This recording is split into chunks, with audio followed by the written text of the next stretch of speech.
You're Been so welcome. long. Yeah, well, life got me. Yeah, sorry Oh, last oh. week all of our wires got crossed last week. I mean, I was doing my thing. I was on a show. I was what's the word? Doing what's called a pilot presentation. Oh yeah. Oh, nice. So yeah, and now Sweet. we're here. So how are you guys? We're good. We're doing good. It's hot and It's so hot and trying to raining at the yeah. same time. Welcome to Mississippi. Yeah. Same But here. I'm in Massachusetts right now. It is the same. Mm. Nah, the world's well, not warming at all. I don't know what people are talking it don't exist, boy. about. But so basically what we're gonna do is I have a couple of ad reads here to at the top of the show. Jason's gonna play our theme song. It's gonna go through his soundboard so you won't be able to hear it. But we'll introduce ourselves. I'll introduce you, and then we'll talk about your upcoming shows, whatever you want to talk about. I mean, we'll have a couple questions for you, but for the most part, it's just you're gonna talk to two comics. I mean, it's just Yeah. gonna be a conversation. Cool. Sounds Awesome. good. You All guys right. ready? All right. Yep, we're Yeah. ready when you are, Here brother. we go in three, two, one. Aquaries is a three-person business with nearly 30 years of entertainment experience between them. Them being local musician Zachary Perkins, local comedian Patty Dwyer, and local videographer musician Dalton Roan, aka Daltenius. If you need help getting that song radio ready, getting the music video done, putting on the retelling of Othello for your sister's gender reveal party, they're here to help guide you and construct the pathway you need to put those ideas into real life. On Sunday, June 27th, at the District Green on Howard and Biloxi, you'll find Zach and Patty hosting their monthly music comedy and music open mic with Mobile guest host and comedian power couple Craig Williams and Katya. Be sure to not only follow Aquarius on Facebook and Instagram, but also Zachary Perkins to stay in the know on his upcoming album Inertia. Daltenius is dropping his second music video, and of course, Patty Dwyer for her upcoming features and showcases. And as always, this show is brought to you by that dirty motherfucker BJ DeBlow. He knows what he did. Let's play the music.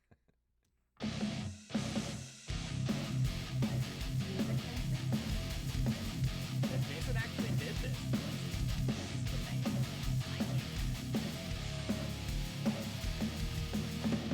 Ooh, that music means it is time for the Open Micers podcast. My name is Jason Robbins.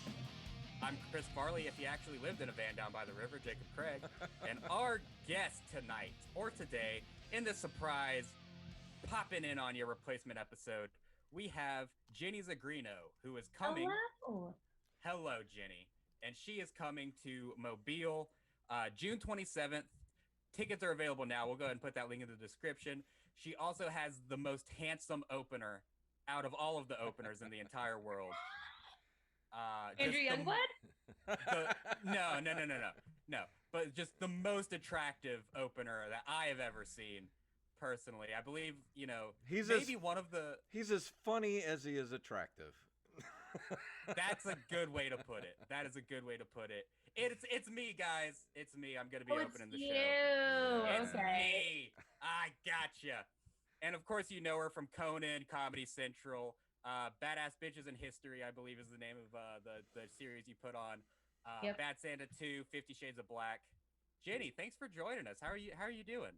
Oh, I'm doing okay. It's travel, touring, starting. Everything is like exploding at the same time. So how Oh, does yeah. it feel to actually be, a working comedian that people pay to see you? Well, let's hope that they do, right? Come on, Mobile, show up. Oh yeah. I Oh, mean, I've had the show in pretty Mobile much has a what? lot of tickets sold already. Does Actually, it? I've had yeah. panic attacks. I haven't even asked. Do you know what I mean? When you're like, I don't even want to know. It's giving me so much anxiety. I just want to show up and either be pleasantly surprised or quit. Or quit Right. comedy forever. Have you ever been to Mobile? I've never been to Mobile. I'm very excited. Uh, College, Okay, so right? yeah, I think uh, you'll enjoy the Music Box. It's a good venue. We Yeah. actually just Jacob and I went and saw Sean Patton there the other night, and yeah. full Sean. house, and it was fun. It was great. He's great. Yeah, love Sean. Let's see, Mobile's kind of like off-brand New Orleans. Yeah. It's like great. It's Okay. like great value New Orleans. Yeah. Is what downtown Mobile is like. Yeah, Like you're I'm gonna into get it. into some shit, but not that much shit. You know what I mean? Yeah. Yeah, it's like the 365 to Whole Foods, right? Yeah. Yes, exactly, exactly like that. I decided I look, I wanted to show you guys I live in Los Angeles, so I pulled up a Yeah. reference. I could have done the, Piggly Wiggly. I don't know. What do you guys Yeah. have? Or if you're a little more upscale than Walmart, it's the Market Fresh The brand Market to Fresh. that Yeah. to Target. That's how it rolls. Let's see. Local analogy, it's the Rouses to Whole Foods. How about that? Yes. We have Yes. Rouses down here. That's Yeah. our Whole Houses. Foods. Price So Chopper. Do you have a Price Chopper? one thing I wanted to ask you is when did you get started in comedy? Like what was your plan? Like did you Um, imagine you'd be where you're at right now? well, I was 15 when I took a stand-up class. Hmm. Um, and like kind of did a little bit, and then at 18 did it a little bit, and then at 21 I was like, okay, I'm gonna do this for real, and then I just never stopped. Um, but I don't know. You just like you don't think I don't think I never thought of it in terms of that. It just was like cool the next milestone, cool the next milestone, cool the next milestone. Do you know what I mean? Yeah. Right. So you're just kind of Kind of one taking step at a time. yeah, just Yeah, taking everything as it yeah, comes. Yeah. yeah. You're just like, oh man, I made 50 Yeah. bucks this weekend. Oh, Wow. I'm still happy Yeah. when I make like $10.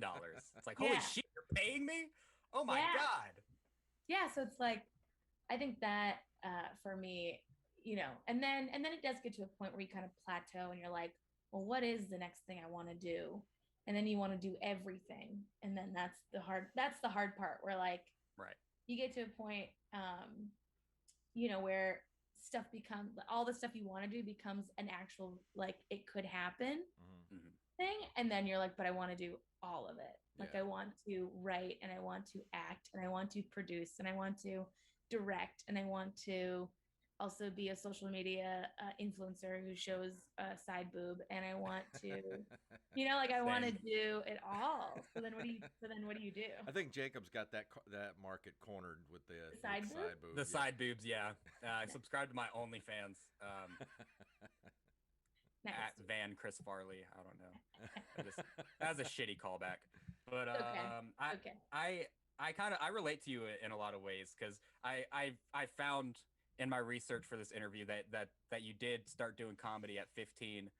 I started doing comedy at 17, and I kind of started my journey at 14 writing jokes Yeah. and actually got on stage at 17. So I definitely see where you're coming from. Like when you're at that age, you don't ever expect anything to happen, and then it all comes to you, and then you're like, yeah, no, I now I need all of this at once. Like now I need more. Yeah. So I think that's kind of something that happens to people, to comics that start young, in my opinion. I think that's kind of a normal thing. Yeah, I think like I kind of grew up on Comedy Central. Like I remember when Comedy Central played like legit stand up Mhm. Right. specials. Like I remember watching Paula Poundstone special, and I remember what was it, like pulp comedy? Was it Oh pulp yeah. comedy? I think it I was forget. pulp comedy. Yeah. Before Yeah, my and like time, I don't know. I remember watching Sinbad, like Yeah. Sinbad I, Stories, like I love Sinbad, when I was like man. 6. Like I grew up on that stuff and I loved it. So I think, it was just like this was the natural progression for me, was to go here. And I'd always been a storyteller in some form, either through songwriting or drawing comic books or something. So Yeah, I didn't actually start my comedy career until I was 40. wow. Well, I mean, And I divorced. always wanted to be a comedian. Like, I've always written comedy, like comedy short stories and stuff. I actually won a state essay contest for humor. And Is like that all a kind of credit? stuff like that. I wrote Monsters Anonymous, all that stuff, and I never actually got on stage till I was 40 because I spent most of my 20s and 30s playing music. So that was Yeah. my number one passion. And then, once I got kind of to the point where I was like, all right, I'm done trying to be a rock star, so I'm gonna move on to something else. So that's when Were you a musician? Yeah, I was a drummer. Actually, still a drummer. I mean, I still play, but not like Yeah. I used to. So, backstory on Jason, he played drums for a band that was actually signed to Universal Records.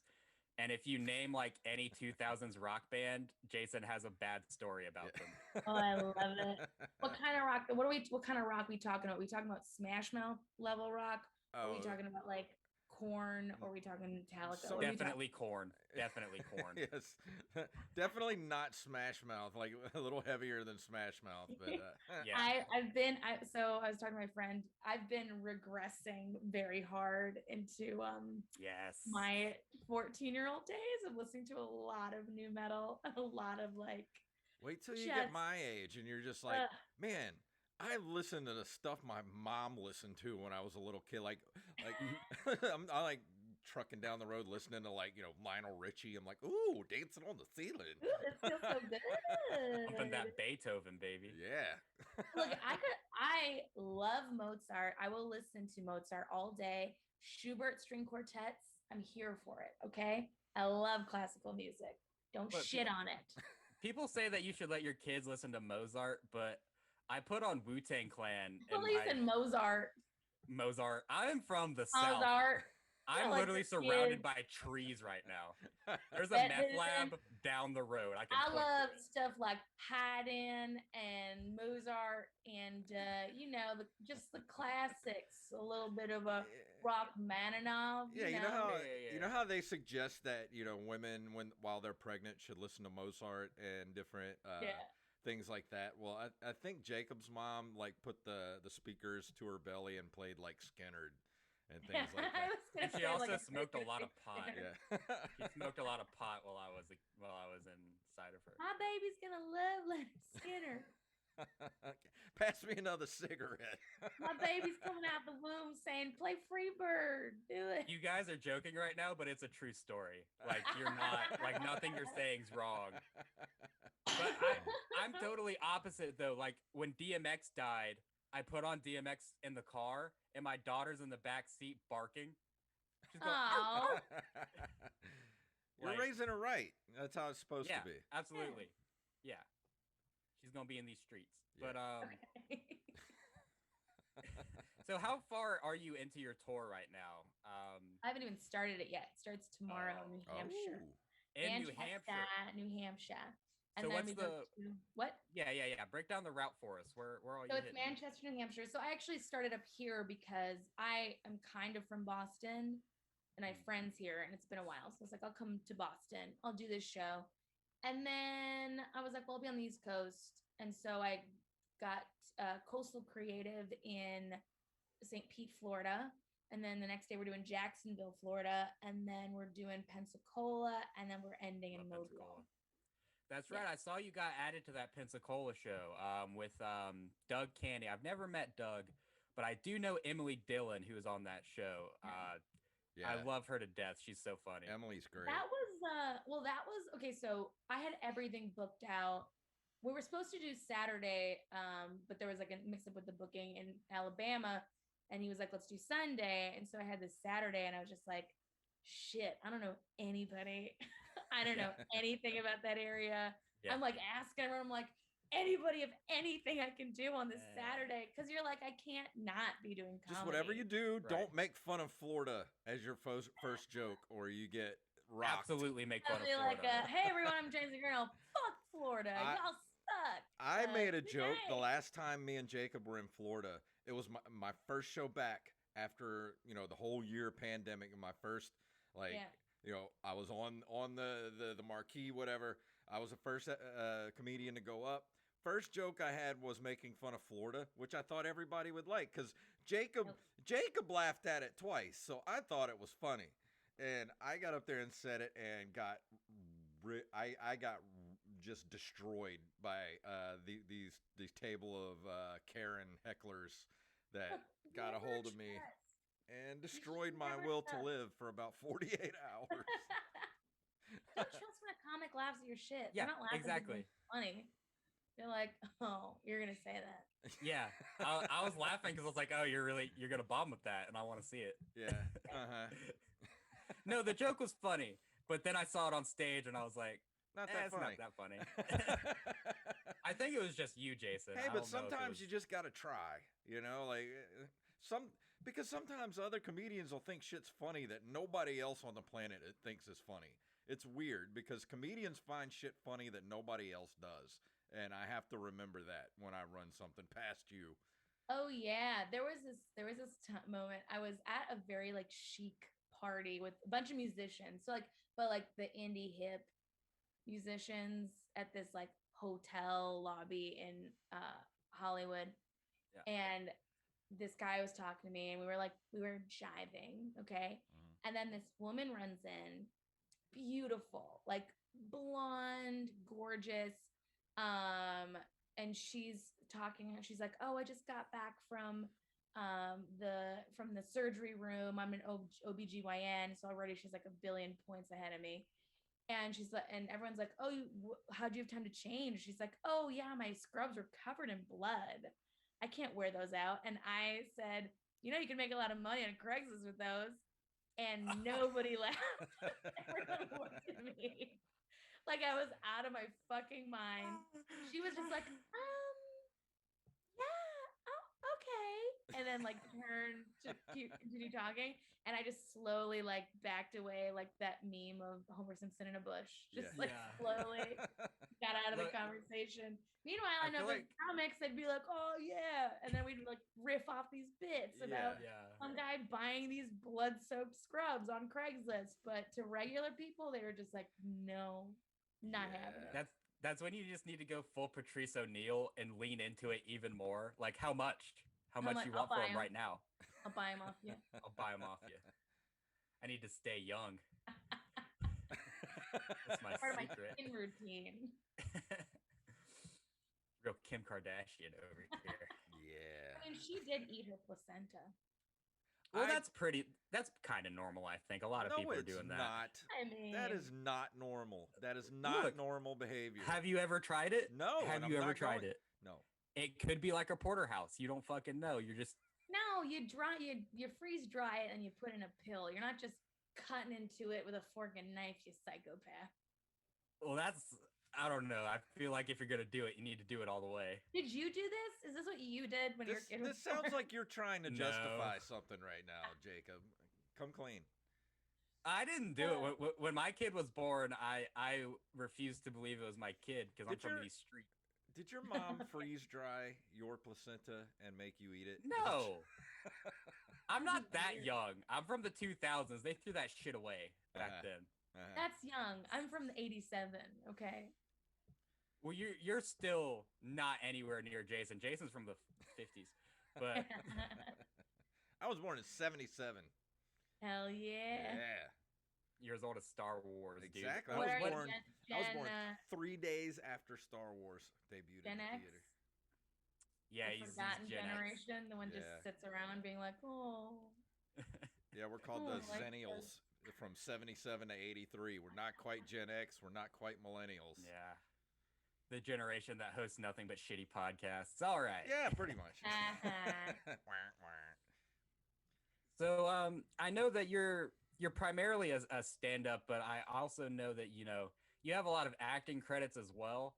So what I kind of want to know is when you first go from being more of a pure stand-up to a major motion picture like 50 Shades of Black, because I mean you had a starring role in that movie. Mm-hmm. I mean, what kind of goes into your preparation for that? I mean, do you take classes? Do you watch people? I took a lot of acting classes. Okay. And there is a very big difference to performing comedy on screen versus on stage. There's formula and there's beats and there's things that you have to dissect in a script. Mm-hmm. There's so much that goes into acting that people don't actually realize that is very much dissecting a screenplay and the emotions. And then you have to think about your character and objectives and things that adds meat to the performance. That as a stand-up, you do it kind of naturally. Mm-hmm. Because it's just you performing or whatever, and it's just such a different beast. I mean, I was lucky in that I was already in with the Wayans brothers, so I kind of had a foot in the door anyways. But it's just like I spend a lot of money on like acting classes and coaching classes and Right. all that stuff that nobody sees. Like there's a whole industry in anywhere that has acting of the preparation for just the audition. I spent $100 just to audition. Yeah, I mean, and as you should. I mean, because you got the job. Yeah, I did get the job. How did you get in with the Wayans brothers? How did you meet? I was in a show called Funniest Wins, and it was like a reality show, and I ended up getting second place on that one. But they enjoyed my work, so continued to work with me. Awesome. Gotcha. So you got second place, but you should have got first. I mean, of course I should have. Yeah. Look, that's every comedy competition. If you win a comedy competition, you have to reevaluate yourself because the funniest person never wins those things. Well, the first person who I love, and his sketch was funny, but he did have the added thing that he got naked for his sketch, which is like always funny. So it's like, yes, it was the funniest thing. My writing, I think the writing in my sketch was really good. Right. But it's the funniest wins. So it's like, who was the funniest? Yeah. Was he a fat guy? No, just regular. Okay, because I mean, there's nothing funnier than a naked fat guy. I mean, aside from a fat guy in a dress. I think there are funnier things. I disagree. As being both a naked fat guy, a bit of a trope, don't you think? A little bit. I've been both of those people. I've worn dresses. Like, here's the thing. But why is it funny? Right? You got to dissect. Why is it funny? Because it's a fat guy in a dress. It's that simple. It's a fat guy in a dress. What's funnier? Come on. No. Here's the thing I like thinking about with that. Okay, fat guy in a dress. There's so many layers, socially and culturally, as to why people would think that was funny, right? So it's bending genders. It's like not what we think it should be. Our society's fat phobia, our society's idea of what fatness and thinness means, and like all this stuff of like just the idea of like we see a fat guy, our culture says fat people aren't attractive, so we're already like set up to this person's gonna be funny. I'm also very much against that. I'm like, the fucking fat positive fat people should be treated like everybody else in this fucking world, and we are a very fat phobic society. But like, we should treat them like assholes too.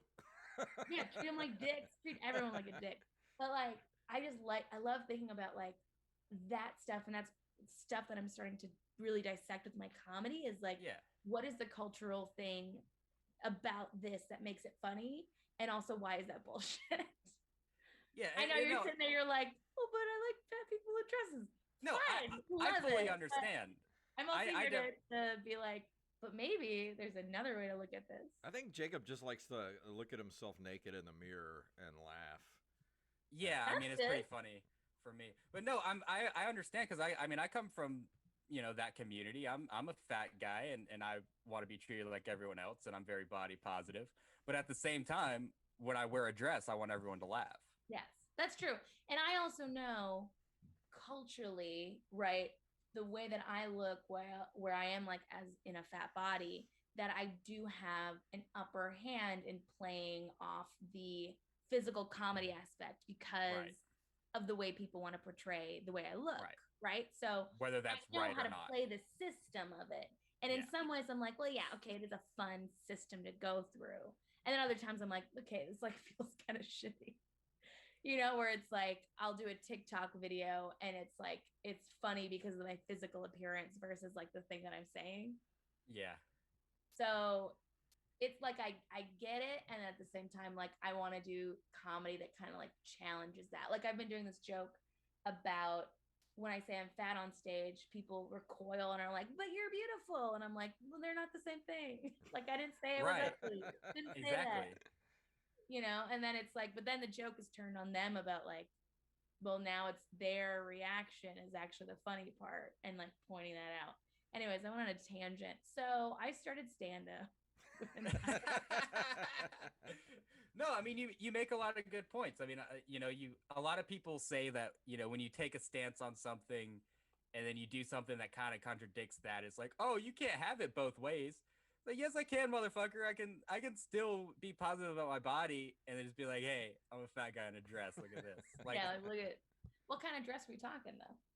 I can send you a I can show you a picture later in person, or I can send you a picture, whatever. It's Yeah, he was wearing a nice evening gown the last time this Yeah. happened. Hey, an evening gown is a nice touch. it was my girlfriend's mom's dress because that's all I could fit in. Prom dress? No, just an old dress that she can't fit in anymore. And Okay. I did we were doing this like upscale kind of like comedy show, and they told me to dress up, so I was like, bet. And so I put on a nice little evening dress, put on some lipstick. I was actually on the local news too, so that was fun. Yeah. Oh my god, you won the night. You were the queen. Was the queen, baby. You were the queen nobody, of the night. Nobody had a better look than me that night. It was very high too. It was like, well, I shouldn't go into that detail. I was about to say something really nasty. But I do drugs, so I don't care. So as far as, right? as far as like your acting and stuff goes, do you want to do more acting, or are you still? Yeah, I do. I really do, but I want to do more of my stuff, of things that I make, because right. I've been through the audition machine. The audition machine is really upsetting and like I really hate it. frustrating. It's awful, and Yeah.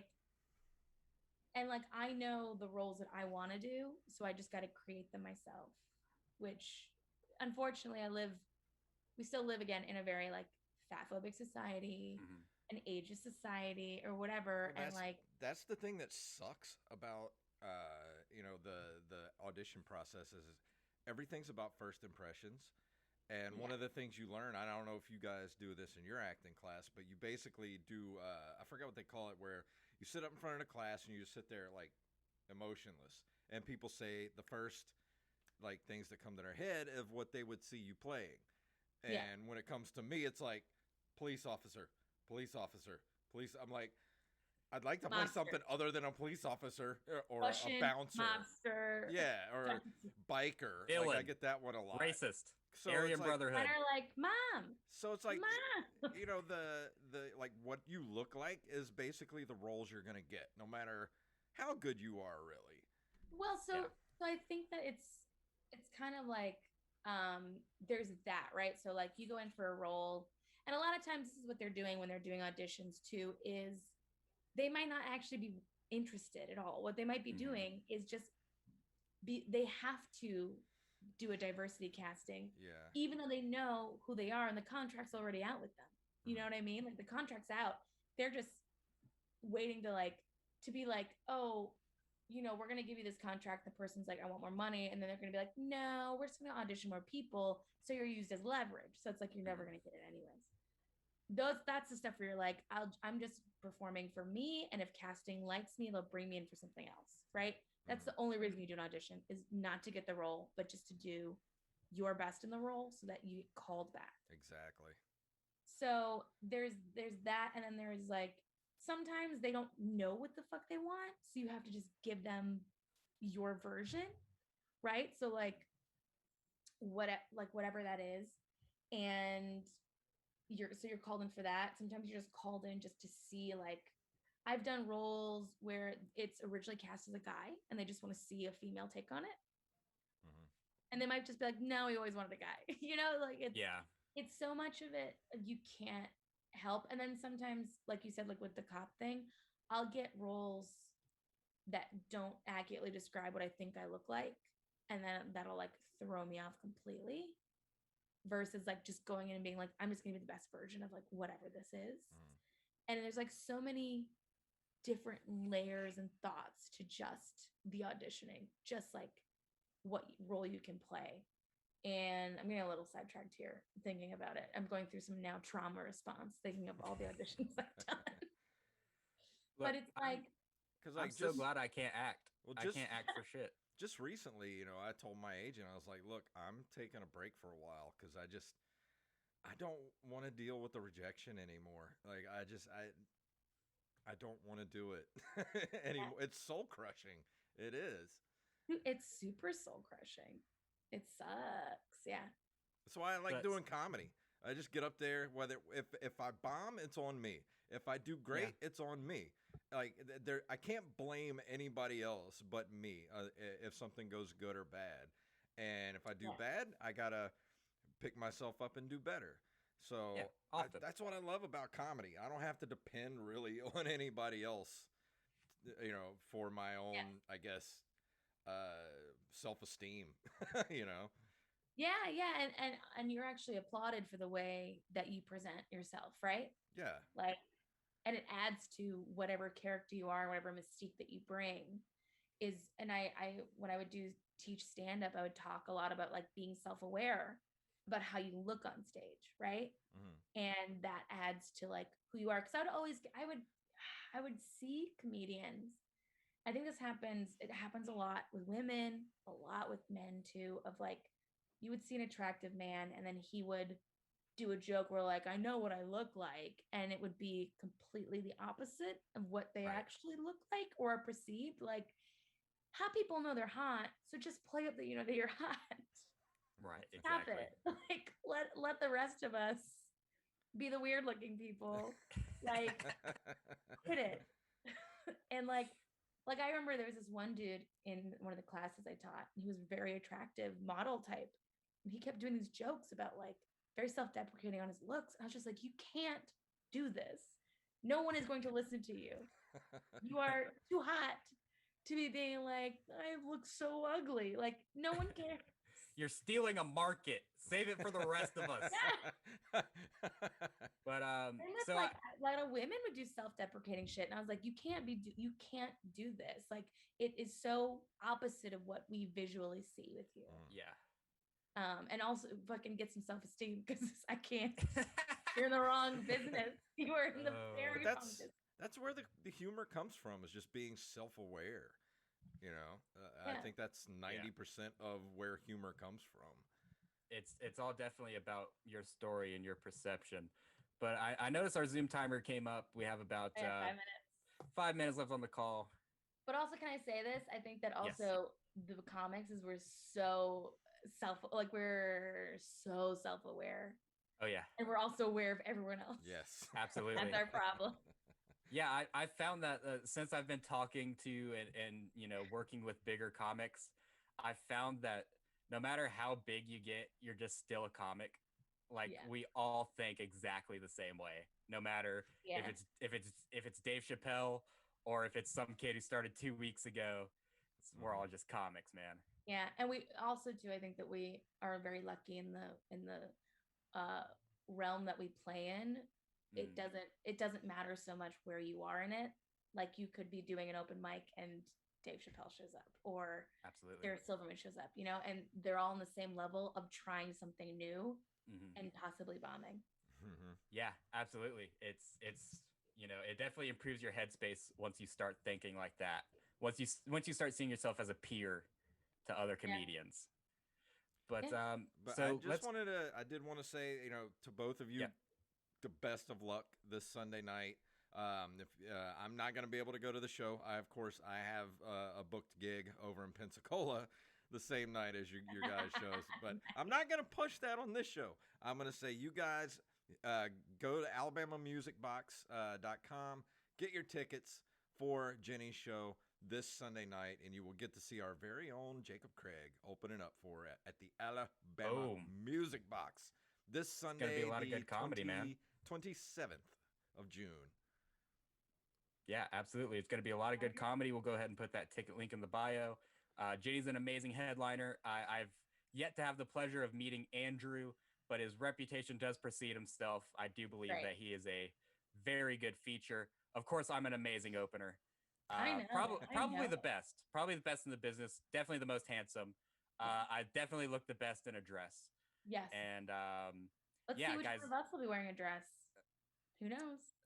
You never know. Which one of us is going to be with that kind of dress? Who knows? So Jenny, thank you so much for coming on to the show. Thanks for having me. We want to have you on again. I'm going to say that right now. You need to come back. Get a paid account. Yeah, I know. Oh, yeah. We've just recently started making enough money to where we're going to get monthly Zoom. Yes. So $14.99? Yes. Yeah. Oh, yeah. Look, we've had on very big guests, and no one wants to pay to watch our show at all. They want to watch it for free, but they won't give us money. So if you're out there, I know you're listening right now. Give us $1 a month. That's all we ask for. You have a Patreon? Yes, we have patreon.com/ or just go to ompodcast.com. That takes you to our Patreon. Give us $1 a month. And if you don't sound so angry. Yeah. And people will do it. Just give me money. Yeah, Jason. I am angry. Give me money because I'm here doing this for you, for your entertainment. Shut up, Grandpa. God damn it. We're doing this for your entertainment. Then Jenny, thank you for coming on the show. We definitely want to have you again. So I wish I could meet you this Sunday, but maybe another time in the future. No worries. Yeah. No worries, dude. Where can everybody find you on the interwebs? JennyZigrino.com. Jenny Zigrino on everything. TikTok, Instagram, Twitter, all that stuff. Currently on an app called Dockler, which is a live streaming app. Dockler.com. You can check that out too. Awesome. Yeah. Sounds and all the social media links are on JennyZigrino.com. Yeah, and so if you go to my Instagram, I have a thing called Be My Fan, which is like a link tree. And it has all the links on there. Excellent. Sounds great. And if you want to email us, you can email us at openmikerspodcast@gmail.com. We are at openmikers on Twitter. Let's see, ompodcast.com. You can go to our merch store at tpublic.com/ompodcast. That helps out the show too. Go buy a Jacob Craig soup shirt over there. Yeah. And we'll see you guys next week. Thanks, Jenny. And we'll see you guys. Thank you. Bye. Motherfuckers like soup. Oh, she left already. Oh, she left. All right, well, I'm going to go ahead and edit this up and get it out. All right, brother. I'll see you tomorrow. Thanks, you guys, for watching on Twitch, and we'll see you tomorrow night. We'll be right back. And Freddy vs. All. Yeah, I do normally play villains, but I'd like to play a hero for once in my life. All right, well, you guys have a good night, and we'll see you tomorrow. Good evening.